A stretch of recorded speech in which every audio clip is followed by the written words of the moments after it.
wọ́n san owó fún mi láti jẹ́ kí Portable lù mí ni.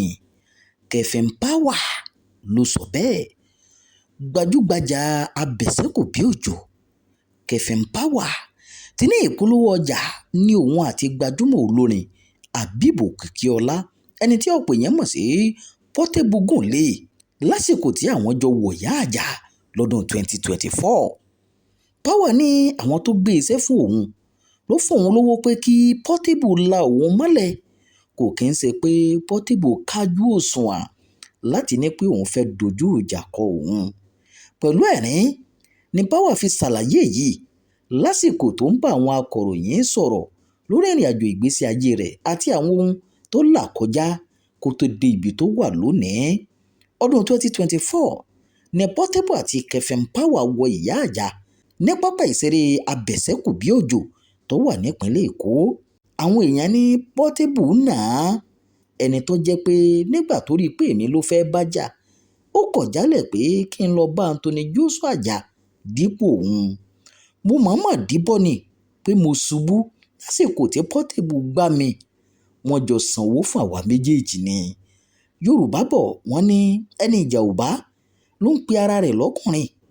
Kevin Power nìkan kọ́ ni Portable ti bá jà lọ́dún 2024.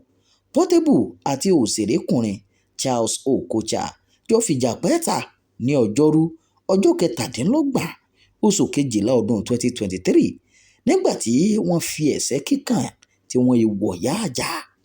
Ìjà náà tó wáyé ní etí òkun Landmark ní agbègbè Victoria Island nípínlẹ̀ Èkó ní ìròyìn sọ pé ó bẹ̀rẹ̀ ní nǹkan bí aago 1 òru. Bí 40 ìṣẹ́jú sì ni ìjà náà fi wáyé.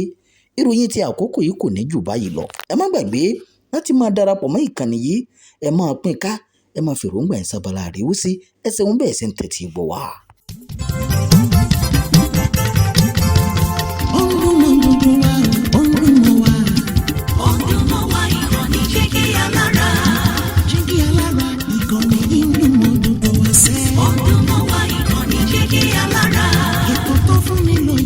Ètò tó ń lani lọ́yẹ̀ wà ń bẹ̀. Ọdún mọ́ wá ìkànnì Jígí Alára. Ìròyìn lóríṣiríṣi tàbí mọ bó ṣe ń lọ láwùjọ.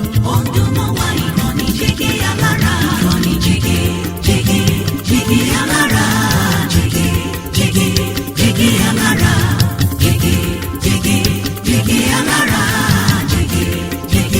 Jígí Alára. Ìkànnì Jígí Alára 24 bàbá gbogbo.